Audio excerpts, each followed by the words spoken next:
Salut à tous les amis, salut YouTube, c'est Mika, très heureux de vous retrouver pour le débrief du match entre l'Olympique Lyonnais et le Stade Brestois, victoire de Nogone, 2-1 avec un doublé de monsieur Alexandre Lacazette. Alors un match franchement très poussif, ouais c'est le mot poussif, hein, vraiment compliqué, pas de maîtrise, pas de vrai fil conducteur, un match assez décousu avec des séquences parfois intéressantes, mais dans l'ensemble c'est franchement insuffisant. On a vu pourtant une compo dont je reparlerai après qui me plaisait bien, même s'il y avait quelques petites inquiétudes que je formulais en avant-match. Mais voilà, un match qu'il faut prendre le temps de bien scruter, analyser, parce que même si au classement on fait la belle affaire, on prend 3 points sur Lille qui s'est fait éclater par le PSG hier soir, malgré tout en termes de contenu, on est quand même loin, vraiment loin du compte. Mais avant de commencer les amis, pensez au petit pouce qui fait très plaisir, pensez aussi à commenter, à me dire vos différents ressentis sur le match, vos différents points de vue, le comportement de Fonseca, le 4-2-3-1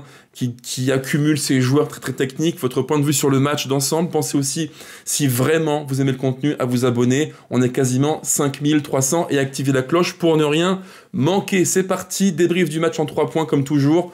On commence par le thème numéro 1, l'histoire du match. Alors, comment vous dire? On a vu un match, je trouve, très discontinu, avec des moments plus forts pour l'OL, moins forts pour l'OL, bref, pas du tout un match maîtrisé. Moi, j'ai vu un match vraiment un peu en dents de scie, un peu comme ça, et je pense que si on prenait les momentum du match, on verrait un match, à mon avis, vraiment en montagne russe, des hauts, des bas, des hauts, des bas, et durant, je dirais, une bonne demi-heure du coup d'envoi jusqu'à la demi-heure de jeu, on a vu un OL qui, malheureusement, a fait tout ce que je ne voulais pas voir.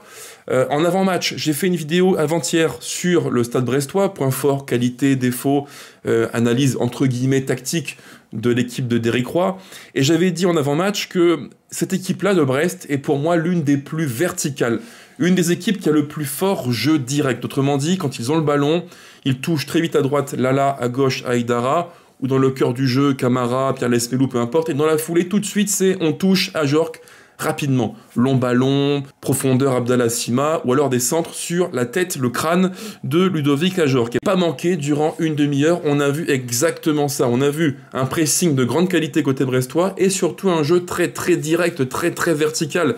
Il y a plein de séquences, j'en ai noté quelques-unes sur mon petit calepin, aux environs de la 20e minute, un jeu direct. J'ai écrit 20e minute, jeu direct, occasion, Abdallah Sima. Je me rappelle très bien, long ballon de Kenny Lala vers Abdallah Sima, profondeur, et dans la foulée, occasion de but. Et ça, c'est un point qu'on n'a jamais su gérer durant, je dirais, une bonne partie du match. Et pourtant, c'est pas faute de le voir, de le constater. Ceux qui ont vu Brest jouer récemment, ont tous fait le même constat que moi, j'imagine. C'est une équipe qui a un foot très vertical, beaucoup de pressing, de courses, d'intensité, et si tu ne contiens pas, si tu n'arrives pas à contrecarrer ça, leur jeu très direct, eh bien tu vas au-devant de grandes difficultés. Et durant une demi-heure, pas manqué, on a eu beaucoup de problèmes pour gérer la profondeur dans notre dos et surtout l'intensité que mettait Brest pour nous faire mal. Et ça, on a eu beaucoup de mal à le gérer. Ce qui fait qu'au total, durant une mi-temps, on a vu un OL qui n'avait pas les réponses pour contrecarrer le plan, alors qui paraît peut-être un peu basique de Brest, mais un plan simple et efficace qu'il maîtrise bien. Comme je vous l'ai dit, équipe groupée, dense et dans la foulée, jeu vertical vers Ajorc, Sima ou Baldé quand il joue, mais ce qui n'était pas le cas ce soir pour nous. Ça, on n'a pas su vraiment le gérer, et c'est un point qui m'a un petit peu dérangé. J'ai trouvé qu'on avait été quand même sacrément naïf défensivement. Il y a quand même 2-3 situations. Si Brest est plus tueur, plus inspiré et plus fort devant, si Abdallah Sima ne croque pas l'occasion qu'il a énorme face à Lucas Perry, je pense que le match peut se goupiller différemment. En fait, si on reprend le match objectivement, on gagne, c'est bien, mais en termes de contenu, c'est quand même pas top du tout. Et le match, c'est un peu Brest qui nous laisse croire en nos chances. Parce que si Brest fait un match, je dirais, d'équipe tueuse, pragmatique, qui sait insister sur les grosses lacunes de l'OL, je pense qu'on perd le match. Et pourtant, c'est toute la beauté du foot qui veut ça, l'OL marque sur quasiment l'un de ses premiers tirs du match. Une très belle séquence de jeu, il faut le dire aussi, entre Cherki, Almada, Cherki pour Lacazette, petit ballon piqué, but, très belle action. Il faut le dire, c'est vrai, En fait, ce but, c'est quasiment un contretemps durant le match, parce que pour nous, il tombe bien, on ne maîtrise pas le sujet, on n'est pas très, très entreprenant, on n'arrive pas à créer de vraies différences, et pourtant, on marque sur une des seules occasions que l'on a. Donc ça, c'est bien, mais il y a un effet un peu, comment dire, un peu trompeur, quoi. Pour moi, c'est une victoire en trompe-l'œil, parce que oui, tu gagnes, c'est bien, tu prends des points, c'est bien, mais dans le contenu, il manquait quand même beaucoup, beaucoup de choses, mais vraiment beaucoup, beaucoup de choses.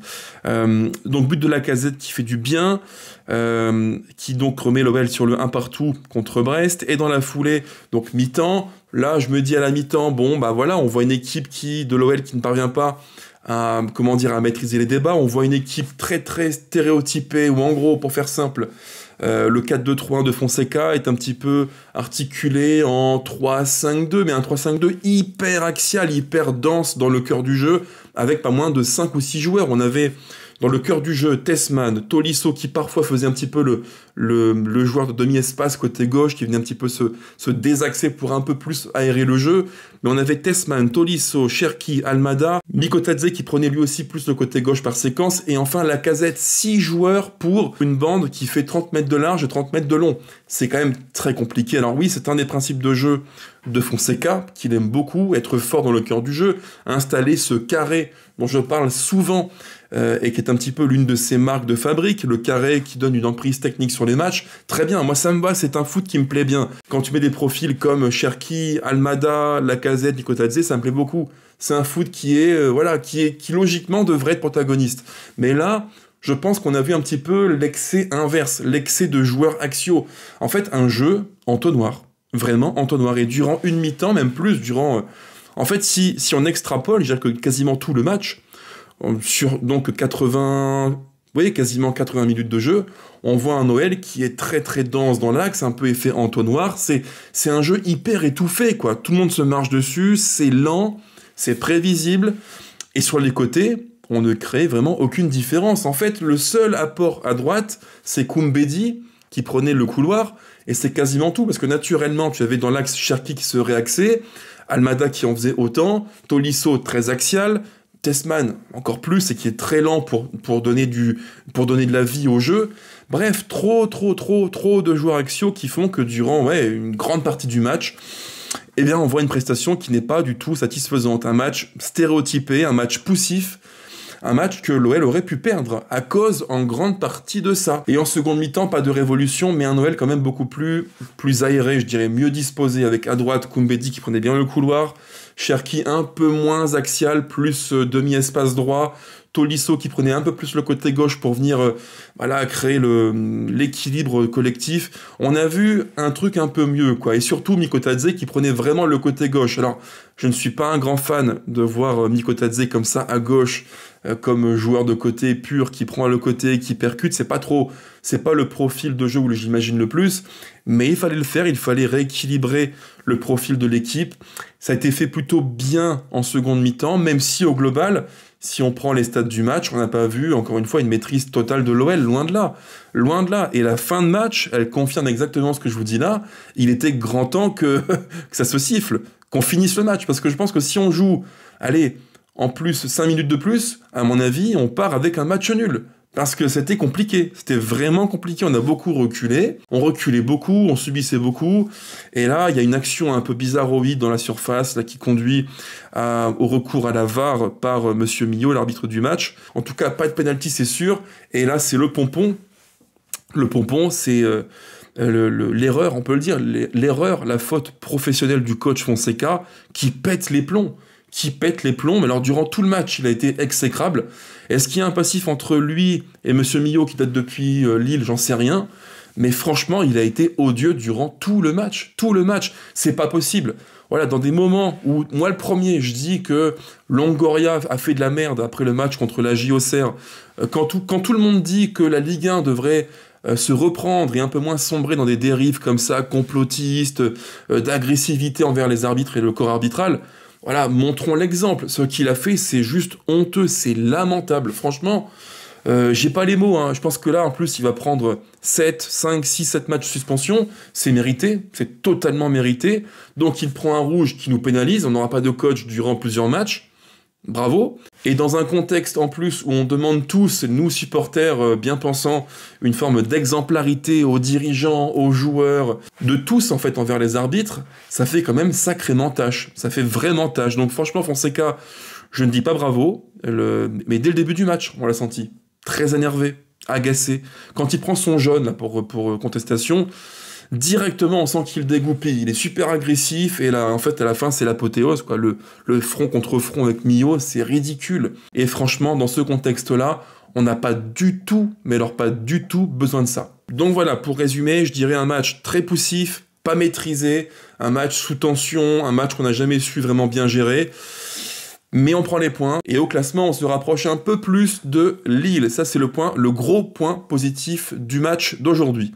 Maintenant, les Gones, vous me connaissez, j'aime bien aller un peu plus loin, et il y a un débat de fond qu'il faut poser, un vrai sujet, une vraie question, parce que moi, ça m'interpelle beaucoup. On a tous dit, alors moi le premier, que la compo de départ était plaisante. Elle était un petit peu, voilà, elle était sexy, quoi. Tu vois Almada, Cherki, Lacazette, Mikotadze, Tolisso, tu te dis, comment faire pour que tout ce beau monde cohabite. Et moi, je voulais voir ça. Sauf qu'en fait, entre ce que j'imaginais et ce que j'ai vu, il y a eu un écart, non pas comme ça, mais un écart comme ça.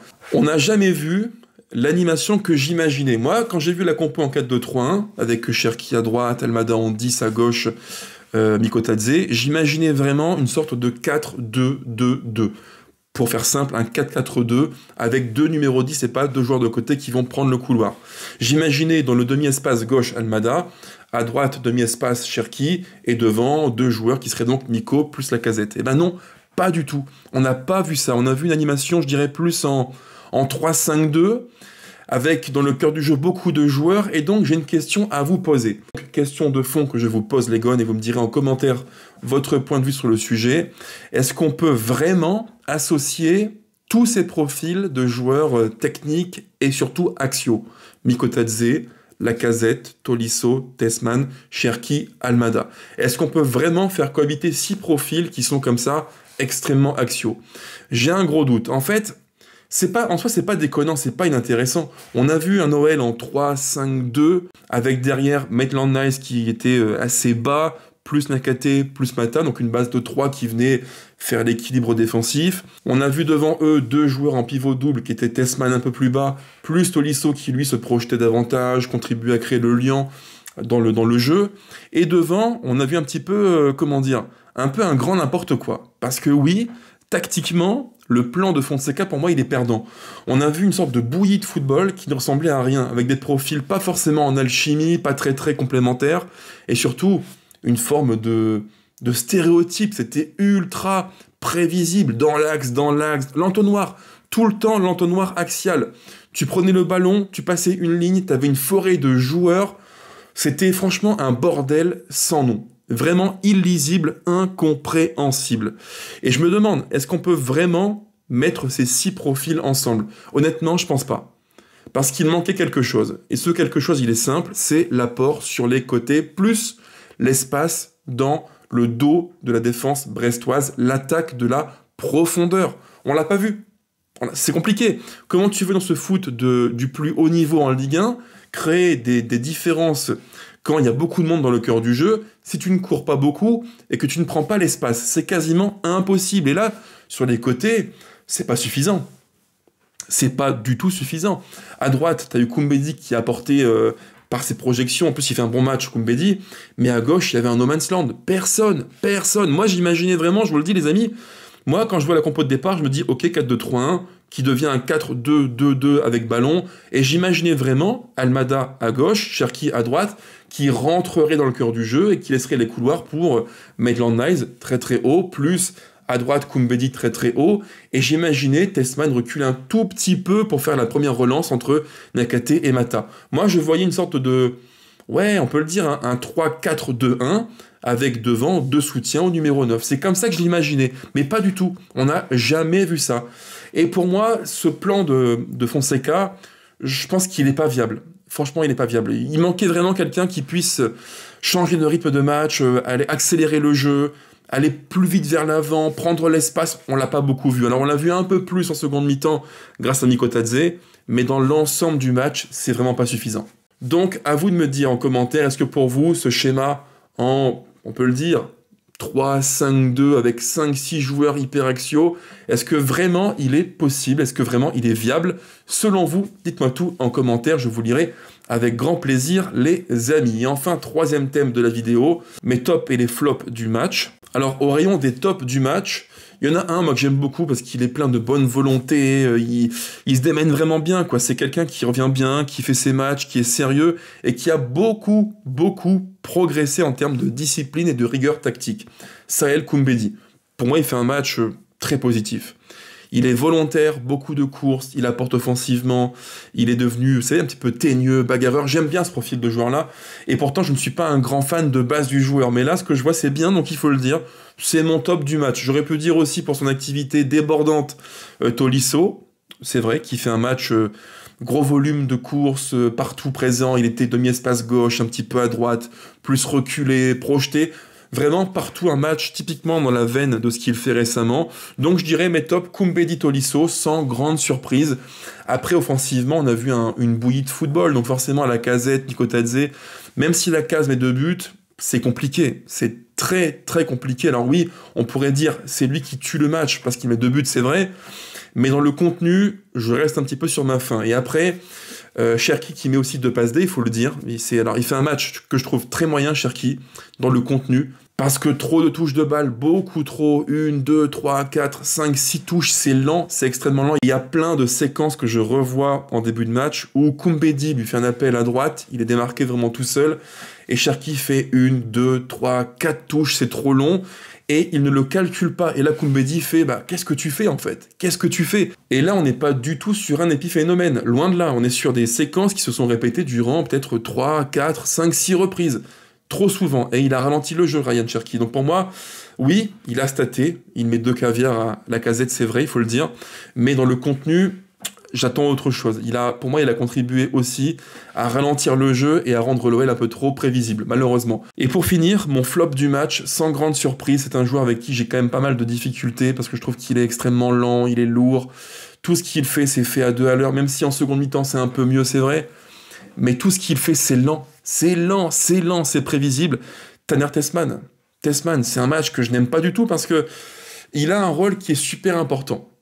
Dans en théorie 4-2-3-1 de Fonseca, c'est le joueur qui doit dans le cœur du jeu temporiser, réguler, fluidifier, faire circuler, sauf qu'en fait tout ce qu'il fait, il le fait à 2 à l'heure. C'est trop lent, En termes de gestuel, en termes de prise de décision, tout est fait à 2 à l'heure, c'est pas possible. Et en plus, défensivement, sa lenteur fait que, en transition attaque-défense, on est vite, mais très vite en grande difficulté parce qu'il est lent. Il est lent, et c'est pas dur de casser l'OL en transition, c'est pas dur. Quand tu passes le rideau Tessman, tu coupes l'équipe en 2. C'est quand même sacrément compliqué. Donc pour moi, c'est mon flop du match. Voilà, après, je dirais donc top du match, Koumbedi Tolisso, flop Tessman, et autour d'eux, une somme de joueurs relativement moyen, correct, on va dire, sans plus. Même si, il faut le dire en termes de stats purs, Cherki est un petit peu au-dessus de la mêlée. Voilà.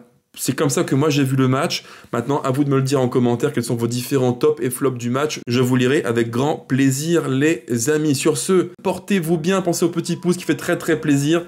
Pensez à commenter, activer la cloche et vous abonner. Ciao, allez l'OL, toujours à jeudi pour le débrief du match contre Bucarest.